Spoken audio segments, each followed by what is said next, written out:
तो हेलो बच्चों, आइए आपका स्वागत है मेरा यूट्यूब चैनल सेनपुरा स्टडी में। और मेरा वीडियो नहीं आ रहा था क्योंकि मेरे चैनल पर थोड़ी सी प्रॉब्लम होने के कारण मेरे चैनल पर वीडियो नहीं आ रहे थे। इस कारण से हम क्लास आप लोग का नहीं ले पा रहे थे, नहीं तो लाइव और नहीं तो ऑफलाइन में। ठीक है, मेरा चैनल वास्तव में हैक हो गया था, इस कारण से हम लोग क्लास नहीं ले पा रहे हैं। ठीक है, तो अभी हमारा चैनल ठीक हो गया है, तो जो भी नए बच्चे जुड़ेंगे मेरे साथ वो बच्चे सब्सक्राइब कर लेंगे, क्योंकि मेरे चैनल से आप लोग का लाभ ही होगा, घाटा तो होने वाला है नहीं। ठीक है, तो आप मेरे चैनल को सब्सक्राइब कर लीजिएगा, शेयर भी कर दीजिएगा कि और भी बच्चों को लाभ मिले जो पढ़ाई में कमज़ोर है या जो जिसकी रिवीजिंग अच्छी नहीं है, उनको अच्छे से लाभ मिल सके। चलिए, तो आइए आज के क्लास में हम लोग पढ़ने वाले हैं इटली के एकीकरण। इटली के एकीकरण में बिस्मार्क का योगदान, जर्मनी के एकीकरण में बिस्मार्क का योगदान क्या था। पीछे की क्लास में हम लोग लेक्चर 12 में कंप्लीट किए थे कि जर्मनी के एकीकरण में जो बिस्मार्क का महत्वपूर्ण योगदान था। तो आज की क्लास में यानी एकीकरण में आज के बिस्मार्क के योगदान क्या था, जर्मनी के एकीकरण में बिस्मार्क ने क्या किया था जर्मनी के एकीकरण के लिए, ये आपका लेक्चर 13 पहले चैप्टर का लास्ट क्लास है। ठीक है ना, इस क्लास के बाद में आपको इस चैप्टर का क्लास नहीं मिलेगा। आगे आप लोग का जो चैप्टर चलेगा वो लाइव क्लास के माध्यम से हम लोग क्लियर करेंगे। ठीक है, तो आइए समझते हैं।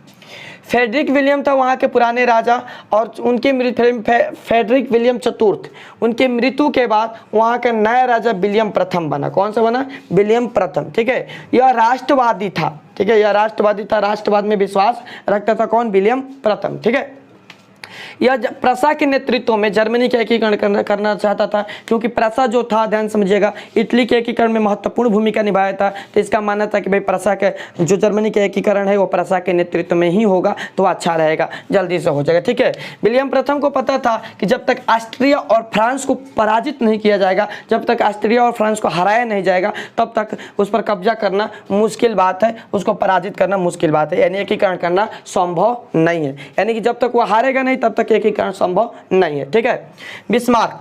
अब आते हैं हम लोग बिस्मार्क पर। बिस्मार्क की क्या भूमिका थी, बिस्मार्क क्या योगदान निभा रहा था। अभी तो उसको वो बता दिया कि जब तक वो हारेगा नहीं तब तक यह संभव नहीं है। ठीक है, और यह क्या किया, थोड़ा सा और यहाँ पर हम बता देते हैं आपको, पीछे की क्लास में हम क्लियर कर देंगे, वो पुराना ही है।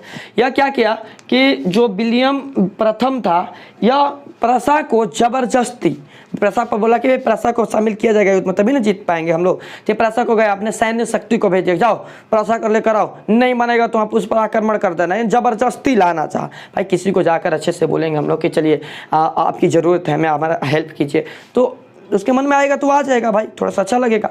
आज ज़बरदस्ती चल जाइएगा कि नहीं, क्या क्यों नहीं करेगा तू, चल मेरे साथ, मेरा हेल्प करना है, ऐसा करना। तो ज़बरदस्ती नहीं काम कराया जा सकता, जबकि विलियम प्रथम ज़बरदस्ती अपने सैनिक को भेज दिया कि जाओ जाकर उसे पकड़ कर आओ और यह मेरे साथ लड़ेगा। ठीक है, अब ये ज़बरदस्ती लाने गया, वो नहीं आया, नहीं आने के कारण अब यह बात जब जनता को पता चली, प्रजा को पता चली, तो इनके खिलाफ विद्रोह कर दिया प्रजा कि क्यों ज़बरदस्ती, मतलब प्रसा, सबकी उम्मीद प्रसा से टिकी हुई थी कि प्रसा कहीं ना कहीं हम लोग का हेल्प करेगा तो हमारा जो जर्मनी है इटली की तरह एकीकरण हो जाएगा, आज़ाद हो जाएगा।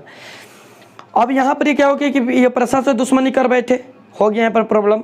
अब सब जितने भी प्रजा थे इनके खिलाफ हो गई। ठीक है, इनके खिलाफ, विलियम प्रथम के खिलाफ हो गई।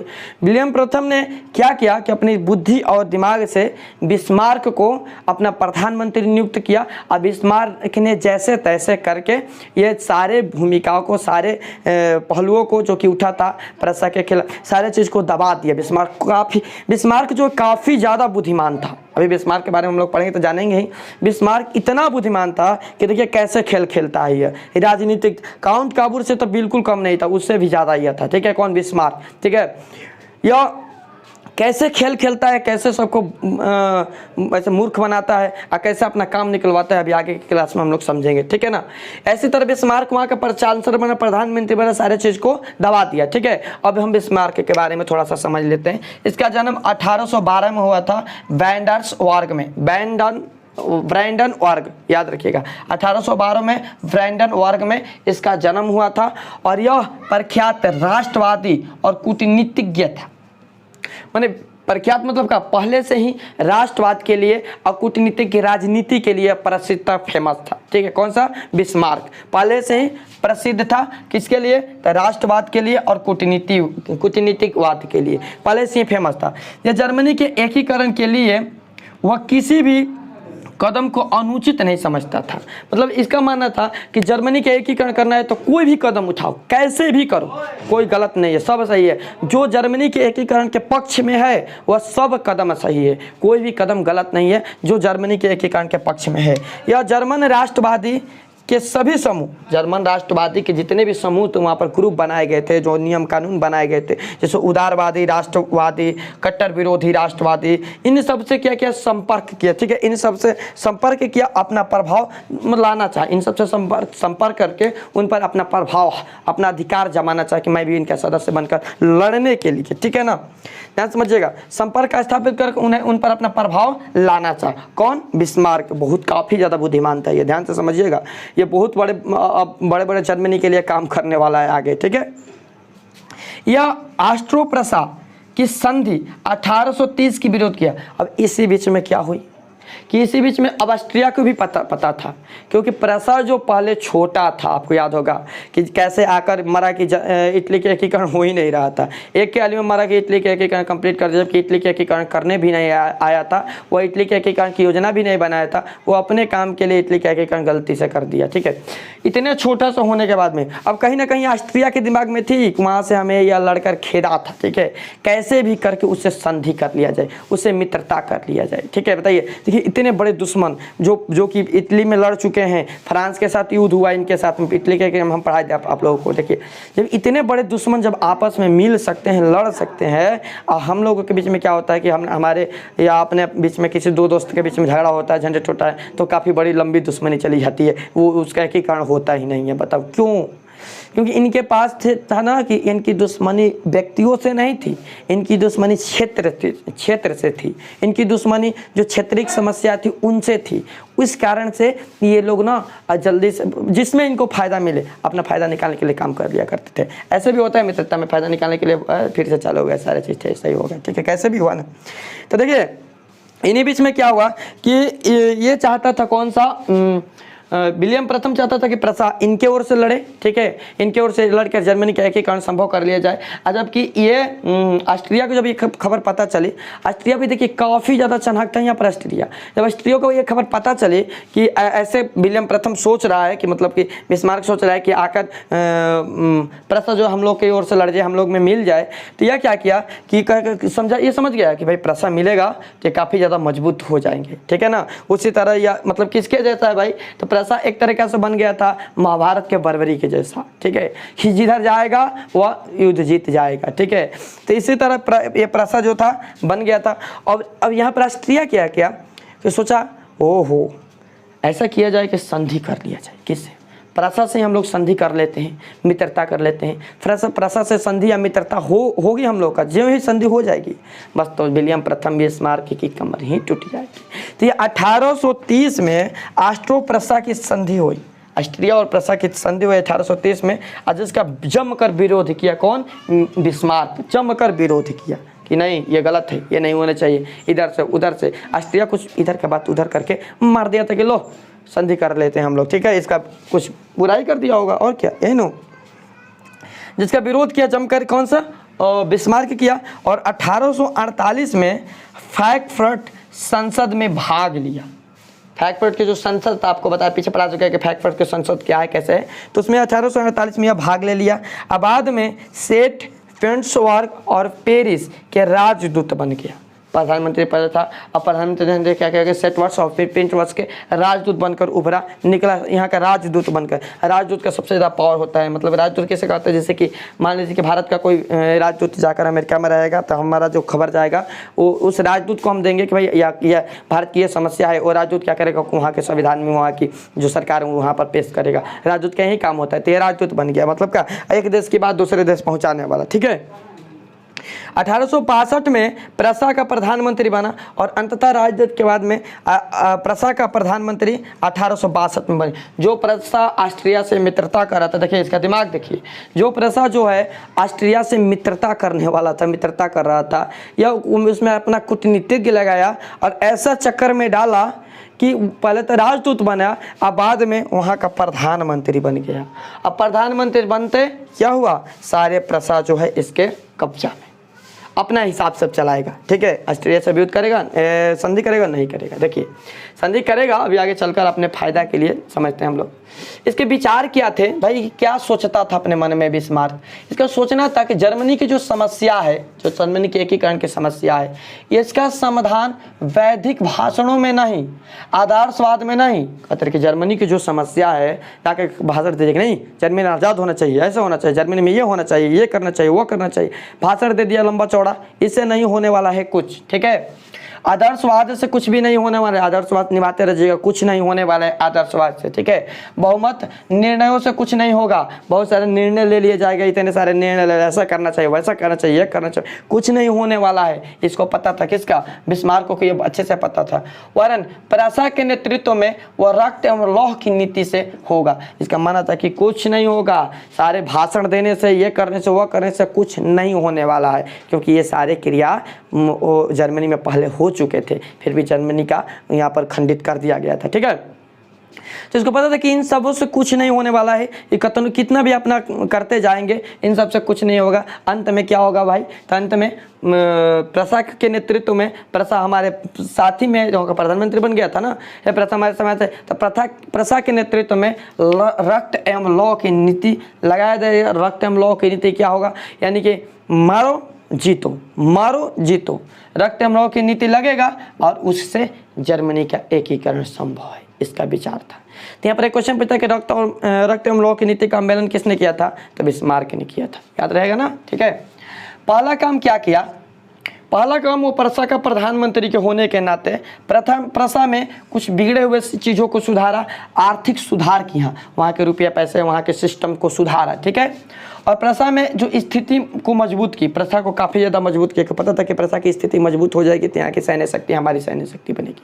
तो प्रसा को आर्थिक रूप से काफ़ी ज़्यादा मजबूत किया। प्रसा के ऊपर पूरा बल दे दिया कि प्रसा को मजबूत कर दिया जाए, इससे सैनिक शक्ति बढ़ेगी। इससे क्या होगी? सैनिक शक्ति बढ़ा, ठीक है। और प्रसा के एकीकरण के लिए 3 युद्ध किए गए, ठीक है। प्रसा के एकीकरण के लिए सबसे पहले प्रसा का एकीकरण किया जाए। प्रसा के एकीकरण करने के लिए 3 युद्ध किए गए और इस 3 युद्ध के बाद में प्रसा के एकीकरण मतलब क्या? जर्मनी का एकीकरण कंप्लीट हो जाएगा। पहला युद्ध है आपका डेनमार्क का युद्ध, डेनमार्क से युद्ध। पहला युद्ध बिस्मार्क का था, डेनमार्क से युद्ध था। अब ध्यान दीजिएगा, डेनमार्क के युद्ध 1864 में सेल्विंग, याद रखिएगा 1864 में, ध्यान दीजिएगा ये नाम याद रखिएगा, सेल्विंग और हाल्स्टीन, सेल्विंग और हाल्स्टीन के प्रश्न पर प्रसा और डेनमार्क के बीच में युद्ध हुआ। ध्यान दीजिएगा, सेल्विंग और हाल्स्टीन 2 जगह थे, जगह का नाम है ये। 1864 में प्रसा के और डेनमार्क के बीच में युद्ध किया गया, ठीक है। किसके? सेल्विंग और हाल्स्टीन। अब ध्यान से समझिएगा, डेनमार्क से युद्ध में ऑस्ट्रिया जो था डेनमार्क की तरफ से था। ऑस्ट्रिया किसका समर्थक था? डेनमार्क के समर्थक था, ठीक है। ये इसका समर्थक तो खुद प्रसा जर्मनी है, ये अपना समर्थक अपने साथ में रखता था। अब यहाँ पर ये तो तय था कि यदि ऑस्ट्रिया डेनमार्क की मदद करेगा तो वो युद्ध नहीं जीत सकता है। मतलब अभी तो युद्ध नहीं जीतने वाला है, क्योंकि ऑस्ट्रिया जो है डेनमार्क का यदि मदद करेगा तो युद्ध नहीं जीतेगा, ठीक है। तो इस युद्ध में डेनमार्क अपने आधिपत्य में रखना चाहता, डेनमार्क चाहता था कि मेरे आधिपत्य में, मेरे देखरेख में यह युद्ध हो, ठीक है। जबकि युद्ध की जब शुरुआत होने के पहले ही बिस्मार्क, चाल चलन इसका खराब था भाई, चाल चलन अपना शुरू कर दिया। बिस्मार्क इतना यह खतरनाक था कि अपना राजनीति दिमाग, कूटनीतिज्ञ दिमाग लगाया और ध्यान दीजिएगा, कूटनीतिक दिमाग लगाकर ऑस्ट्रिया से समझौता कर लिया। वाह रे वाह, सबसे बड़े दुश्मन जो कि जर्मनी का गुलाम करके रखा था, उसी से समझौता कर लिया। वाह, चलो आगे देखा जाएगा। अभी तत्काल में जो काम है वर्तमान को सुधारा जाए, भविष्य को देखा जाएगा। वाह, बिस्मार्क ने क्या किया कि कूटनीतिक नियम लगाकर, राजनीतिक नियम लगाकर ऑस्ट्रिया को समझौता कर लिया कि नहीं भाई, आप इस युद्ध में मत आइएगा, ठीक है, हम आपके साथ नहीं युद्ध करेंगे, आप इस युद्ध में मत आइएगा, हम आपको लाभ देंगे जरूर। क्या? तो इस युद्ध में सेल्विंग और हाल्स्टीन ये 2 क्षेत्र हैं, ये जो 2 क्षेत्र हम जीतेंगे और एक क्षेत्र को मैं रखूँगा सेल्विंग को, और हाल्स्टीन को मैं आपको दे दूँगा, ठीक है। हाल्स्टीन को किसको दे दूंगा? ऑस्ट्रिया को दे दूंगा। अभी मैं वाह, ऑस्ट्रिया क्या बात है, कुछ करना ही नहीं है भाई, बैठे रहो, अपने आप आ जाएगा मेरे पास, जगह जमीन सब चीज़ आ जाएगा। बहुत खुश था ऑस्ट्रिया, वाह। युद्ध भी नहीं करना है, अपने सैनिक भी नहीं ले जाना है, खर्चा भी नहीं करना है, कुछ नहीं करना है, हाल्स्टिंग मिल जाएगा हमें, वाह। ऐसे ही तो ऑफर चाहिए हमें, ठीक है। ऑस्ट्रिया भी मज़े में था, वो भी मान गया समझौता, ठीक है भाई हम नहीं लड़ेंगे, आप मारिए डेनमार्क को, जाइए लड़िए, ठीक है। ऑस्ट्रिया को समझौता में कर लिया, वाह। यही था बिस्मार्क, ठीक है ना। इतना ज़्यादा कूटनीतिक खतरनाक इसका दिमाग था कि अपने सबसे बड़े दुश्मन को भी समझौता करके मिला लिया, वाह। ऑस्ट्रिया की सहायता से उसने क्या किया, डेनमार्क को पराजित कर दिया। और जब पता चला डेनमार्क को कि ऑस्ट्रिया जो है हमसे हट गया, उसके साथ मिल गया है, युद्ध लड़ने वाला नहीं है ऑस्ट्रिया, फिर भी जब डेनमार्क को पता चला कि ऑस्ट्रिया हट कर मिल गया किससे, तो बिस्मार्क से, अब उसकी तो हो गई। नाम सुनते आधा काम खत्म। क्या हुआ, नाम सुनते आधा काम खत्म, समझ में आया कि नहीं। यानी नाम सुना कि ऑस्ट्रिया गया, उसके साथ में आधी ताकत ऐसे ही खत्म हो गई, ठीक है। अब बच्ची आधी ताकत युद्ध करने गए, हमारा डेनमार्क को हरा दिया, हरा कर साल्विंग और ये हाल्स्टिंग पर कब्जा कर लिया। कौन, बिस्मार्क। देखिए कूटनीतिक के दिमाग इसका, ठीक है। और कब्जा किया, अधिकार कर लिया। अधिकार करने के बाद हाल्स्टिंग को, जैसा कि वादा किया था कि ऑस्ट्रिया को मैं दे दूंगा, हाल्स्टिंग को ऑस्ट्रिया में मिला दिया गया। ऑस्ट्रिया लेकर चला गया, कौन से, हाल्स्टिंग को ऑस्ट्रिया लेकर गया, और ये साल्सविंग को कब्जा कर लिया, कौन, तो बिस्मार्क कब्जा कर लिया, ठीक है। एक युद्ध या डेनमार्क का युद्ध खत्म हो गया। और इस युद्ध के बाद में अब दूसरा युद्ध कौन हुआ, प्रसा और ऑस्ट्रिया का युद्ध। पहले तो युद्ध किया डेनमार्क से, तो ऑस्ट्रिया को अपना मित्र बनाया। आप देखिए अब प्रसा और ऑस्ट्रिया की युद्ध अब शुरू होगा।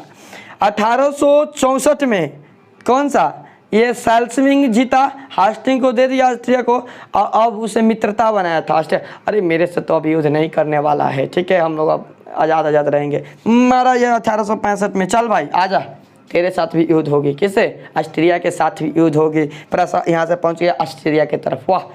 देखिए 1865 में गैल्स्टीन की संधि, यहाँ पर एक संधि हुई थी ना कि भाई हम युद्ध नहीं करेंगे, तो ये संधि अस्थायी थी, अस्थायी नहीं थी, अस्थायी थी, ध्यान दीजिएगा। गैल्स्टीन की संधि नाम उसका था। उसके द्वारा हाल्स्टीन पर ऑस्ट्रिया का आधिपत्य स्वीकार किया गया था। यानी गैल्स्टीन की संधि के द्वारा जो ऑस्ट्रिया था ना, वह अधिकार किया था किस पर, हाल्स्टीन पर, ठीक है, गैल्स्टीन के संधि के द्वारा। तो भी क्वेश्चन अब देखिए पता है कि किस संधि के द्वारा ऑस्ट्रिया अधिकार किया था। किसको भी पता था कि गैल्स्टीन संधि के द्वारा यह अधिकार किया है, ठीक है ना। अब क्या किया कि जो यह संधि थी वो अस्थायी थी, अस्थायी संधि नहीं था, अस्थायी संधि थी, ठीक है ना। क्या थी कि वह संधि जो थी वो अस्थायी संधि थी, ठीक है, यहाँ पर दिख रहा होगा आपको, ठीक है। वह संधि अस्थायी थी, अस्थायी संधि नहीं थी, अस्थायी संधि थी, ठीक है। हाल्स्टिंग प्रथा से घिरा हुआ था, हाल्स्टिंग तो प्रथा से घिरा हुआ था, यानी जो ये क्षेत्र थे साल्विंग और हाल्स्टिंग, ऐसे मानिए कि ये तीन तरफ से प्रसा में था और एक तरफ से ऑस्ट्रिया के साथ जुड़ा था, जिस पर ऑस्ट्रिया आधिपत्य किया था, ठीक है। अब ये तीन तरफ से जो ज़्यादा इसकी क्षेत्र जो था प्रसा के संपर्क में, प्रसा की ओर था, तब ये सोचा यहाँ से बिस्मार्क कि क्यों ना इस पर भी कब्जा किया जाए, क्यों लेगा ये, हम इतने मेहनत करके जीते हैं, ठीक है, फोकट में उठा ले जाएगा। तो हाल्स्टिंग प्रसा से घिरा हुआ था और ऑस्ट्रिया से दूर होने के कारण ऑस्ट्रिया के प्रभावशाली नियंत्रण में नहीं था, और ये ऑस्ट्रिया से काफ़ी दूर था, कौन सा, हाल्स्टिंग। तो ज़्यादा इस पर उसका नियंत्रण नहीं था, ज़्यादा उस पर इसका दबाव नहीं था, ठीक है। बिस्मार्क ने इसे प्रसा में मिलाने की योजना बनाई। बिस्मार्क सोचा कि चलो क्या किया जाए, इसे प्रसा में ही मिला लिया जाए फिर से, ठीक है, योजना बनाई। अब देखिए फिर से इसका कूटनीतिक के राजनीतिक के दिमाग, इसको पता था कि ऑस्ट्रिया के साथ फ्रांस है, रूस भी मिल चुका है और इंग्लैंड भी मिल चुका है। रूस मतलब पूर्ण रूप से नहीं था, रूस तो बाद में आया, पूर्ण रूप से नहीं था, ये तो पहले ही इन सबका विरोधी था, ठीक है। फ्रांस है, रूस है, इंग्लैंड है, इन तीनों को क्या किया सबसे पहले कि ऑस्ट्रिया से युद्ध करने से पहले इन तीनों से साझा कर लिया। ये भी बकलोनवन को समझ में आना चाहिए कि वो ऑस्ट्रिया से भी साझा किया था और जो दिया था, जो वादा किया था वादा पूरा किया था, फिर उसी के लिए ऑस्ट्रिया के साथ में युद्ध कर रहा है। आइए तीनों फिर मिल गए किसके साथ में, बिस्मार्क की ओर हो गए। अब ऑस्ट्रिया की कमर टूट गई, तीन गए, हम अकेले बच गए, आधा उसी तरह इसका ताकत खत्म हो गया। ये सबसे पहले ताकत को मार दिया करता था, कौन सा? बिस्मार्क। मिला लिया अपने पक्ष में। और 1866 में ऑस्ट्रो-प्रसा का युद्ध हुआ, ऑस्ट्रिया का युद्ध हुआ, जिसे सेडावा का युद्ध क्या कहा गया। तो क्वेश्चन आपका आएगा सेडावा के युद्ध, सब क्या समझते थे? आप समझिएगा कि इसी में से क्वेश्चन कर रहा है, ठीक है। ऑस्ट्रिया के साथ में युद्ध किया गया, ऑस्ट्रो-प्रसा युद्ध हुआ और ऑस्ट्रिया को पराजित कर दिया गया। ऑस्ट्रिया को क्या किया? पराजित कर दिया। ऑस्ट्रिया हार गई, ऑस्ट्रिया हार गई, ऑस्ट्रिया की कहानी खत्म। और इस तरह जर्मनी का एकीकरण संभव हुआ। और अभी भी 22 उत्तरी जर्मनी राज्यों पर उत्तरी जर्मन महासंघ बनाकर वहाँ का प्रधान बन गया, ठीक है। और अभी हाल्स्टीन प्रसा में मिला लिया गया। अब सिर्फ दक्षिण के 4 राज्य मात्र थे, केवल 4 राज्य। यही 4 राज्य जो थे अभी बिस्मार्क के मतलब जर्मनी के बाहर थे, जिस पर ऑस्ट्रिया का आधिपत्य था। इसी 4 राज्य को मिला लिया जाएगा किससे? बिस्मार्क से जर्मनी में। तो जर्मनी का एकीकरण संपूर्ण हो जाएगा। अब ध्यान दीजिएगा, वो जो 4 राज्य क्यों बच गया था, इसके पीछे का रीजन है कि वो 4 राज्य पर फ्रांस का शासन था, क्योंकि फ्रांस ऑस्ट्रिया मिलकर राज कर रहे थे, इटली में भी और यहाँ भी, ठीक है। तो उन 4 राज्य पर फ्रांस का शासन था, ठीक है। अब फ्रांस किसके साथ मिला है? तो फ्रांस तो बिस्मार्क के साथ में है। अब कैसे भी अपने साथ में है, तो अभी ऑस्ट्रिया से लड़ रहा है, तो कैसे अपना युद्ध दे देगा उसको? वो कैसे अपना राज्य दे दे भाई? कैसे? अभी अब मेरे साथ मिला हुआ है तो मेरे अपने मित्र का राज्य थोड़ी नहीं ले लूँगा। तो अब देखिए यहाँ पर होगा अब युद्ध किसके? फ्रांस भी कमज़ोर हो गया, क्योंकि उसके साथ ऑस्ट्रिया की कहानी खत्म हो गई, ठीक है। अब युद्ध होगा किसके साथ में? फ्रांस के साथ में। और ये 4 राज्य लिए जाएंगे और जर्मनी के एकीकरण पूरा होगा। आइए देखते हैं फ्रांस के साथ युद्ध। तो आइए समझते हैं। देखिए अभी तक फ्रांस जो था किसका समर्थन किया? बिस्मार्क का समर्थन किया। अब पारी थी बिस्मार्क से युद्ध, क्योंकि इसमें 4 राज्य थे, बाडेन वुर्टेनबर्ग, वानेरिया और हाम्सबर्ग। ये 4 हेस हाम्सबर्ग, ये 4 राज्य थे जो कि अभी भी दक्षिणी इलाका में, जिस पर फ्रांस का कब्जा था। तो उस समय इस राज्यों पर वह सवाल नहीं उठा सकता था, नहीं तो फ्रांस जो है ऑस्ट्रिया के साथ में जाकर मिल जाता, ठीक है। तो ऑस्ट्रिया की शक्ति मजबूत हो जाती, फ्रांस की शक्ति भी मजबूत हो जाती। तो बिस्मार्क काफ़ी ज़्यादा कूटनीतिज्ञ था, चालाक था, वह स्थिर रहा। उस राज्यों के बारे में चर्चा मत करो, ठीक है। अब फ्रांस की थोड़ी सी भी भनक नहीं थी कि यह ऑस्ट्रिया को यहाँ से निकालने के बाद में हमारी तरफ कदम बढ़ा सकता है, ठीक है। फ्रांस मेरा दोस्त है, मित्र है, उस पर इसका कब्जा वब्जा नहीं होगा, ऐसे सोच रहा था, ठीक है। युद्ध में ना तो दोस्ती ना तो मित्रता, ठीक है। जर्मनी में बढ़ती शक्तियाँ, और जर्मनी के जो शक्तियाँ है बढ़ती गई, जर्मन शक्तियाँ बढ़ती गई, इतनी ताकतवर सारे राज्य मिल गई, इतनी ज़्यादा ताकतवर शक्तियाँ हो गई। इन शक्तियों से फ्रांस भयभीत हो गया जब उसे पता चला कि ये जर्मनी जो है 4 राज्यों को मिलाने को सोच रहा है, लेने की योजना बना रहा है। उसके अंदर भय उत्पन्न हो गया, डर उत्पन्न हो गया। लो, इतने सारे क्षेत्र को कब्जा कर लिया, इतनी ज़्यादा ताकतवर बन गया, अब आ गया हमारे पास इसे भी लेने, अब क्या होगा? सबसे बहुत बड़ बात थी कि प्रसा के साथ वो मिलना नहीं चाहता था।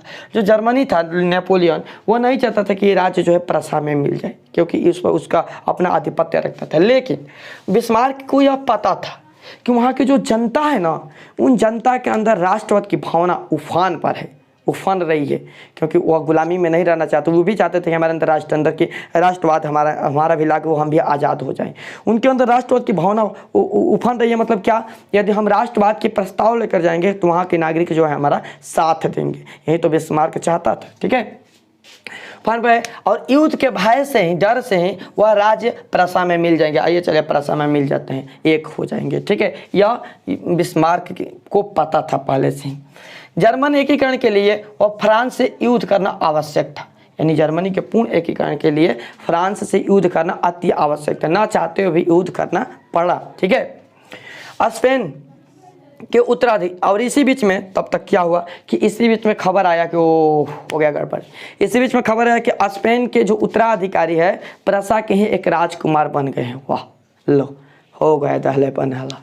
पता है कि स्पेन में वहाँ के जो उत्तराधिकारी है, अब देखिए यहाँ पर बिस्मार्क को एक टॉपिक चाहिए, एक कोई ना कोई तो एक चाहिए ना जिससे वो खोद सके फ्रांस को जैसे मुद्दा उठाकर डायरेक्ट जाकर हमला नहीं कर देगा कि चलो भाई हमला कर दिया जाए, उसे कुछ ना कुछ चाहिए जिससे वो क्या करे, फ्रांस को युद्ध के लिए ललकारे, ठीक है। कोई टॉपिक चाहिए जिससे उसे खोद सके, ठीक है। अब इसको तो टॉपिक मिला कि स्पेन के जो उत्तराधिकारी प्रसा का राजकुमार बन गया, या वहाँ का राजा बन गया, ठीक है। और यह राजा जब बना तो इसका विरोध कर रहा था कौन, फ्रांस के शासक नेपोलियन, उसका फ्रांस विरोध कर रहा था।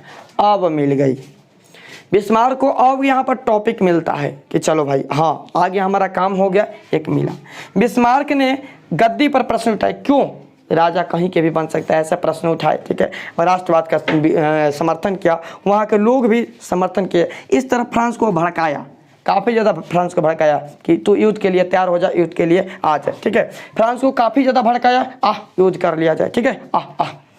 सभी जर्मन राष्ट्रवादी बिस्मार्क के समर्थन थे। जो जर्मन राष्ट्रवादी थे वो राष्ट्रवादी क्या किए, बिस्मार्क के समर्थन किए, नहीं भाई बिस्मार्क ठीक काम कर रहा है, अच्छा कर रहा है, उसका समर्थन किया, ठीक है। 1870 में तंग आकर नेपोलियन ने कहा कि चलो युद्ध हो जाए आर्या पार, ठीक है। नेपोलियन ने प्रसा के साथ युद्ध की घोषणा कर दी 1870 में, याद रखिए, कहा कि चलो अभी युद्ध होगी तो होगी, युद्ध के साथ में घोषणा कर दिया कि 1870 में चलो भाई किसके साथ में, प्रसा के साथ में युद्ध होगा। उसको पता नहीं था कि प्रसा जो है इतने बड़े राज्य का मालिक है, इतने ज़्यादा राज्यों से वो मिल चुका है, इसलिए वो हमें उसके साथ नहीं लड़ना चाहिए, ये समझता कि अभी बाबुए है, ठीक है, जल्दी से लड़ लिया जाए। प्रसा के साथ युद्ध के लिए घोषणा कर दिया और इसे सीडान का युद्ध कहा गया। और इस युद्ध में फ्रांस को बुरी तरह पराजित किया। प्रसा जो है काफ़ी ज़्यादा ताकतवर बन ही गया था, फ्रांस को बुरी तरह हराया, ऐसा हराया कि फ्रांस अपने जीवन में कभी भी इस तरह नहीं हारा हुआ था, ठीक है। इस हार के बाद में 1871 में एक फ्रैंकफर्ट की जो संधि हुई थी, उस संधि के नाते कि जो भी हारेगा उसका क्षेत्र है अपने में मिलाया जा सकता है। और इस संधि से वह दक्षिण राज्य के उत्तरी जर्मन को, इन 4 राज्यों को प्रसा में मिला लिया। और प्रसा में मिलाने के साथ जर्मनी का एकीकरण पूरा होता है, जर्मनी एक हो गया, मिलकर काफ़ी शक्तिशाली हो गया, ठीक है। और वहाँ 18 जनवरी 1861 में, याद रखिएगा 18 जनवरी 1861 में जो शीश महल बनाया गया था, ठीक है। शीश महल पीछे आपको पढ़ा दिया कि शीश महल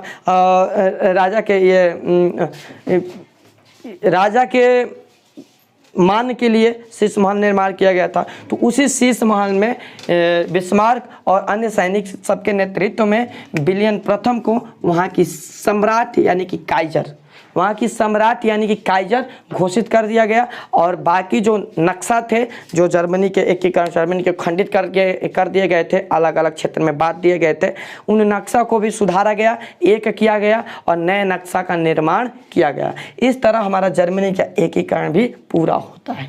तो हमारा यह अंतिम वीडियो था आज का। और इस वीडियो में हम लोग का जो क्लास है पूरा एक चैप्टर यूरोप में राष्ट्रवाद इस तरह खत्म होता है। और नेक्स्ट चैप्टर हम लोग पढ़ेंगे लाइव क्लास के माध्यम से, जितने भी उसमें टॉपिक्स होंगे, जितने भी प्रॉब्लम्स होंगे हम लोग समझेंगे। मैं ऐसा करता हूं कि आप लोगों को यह क्लास अच्छे से समझ में आ गया होगा।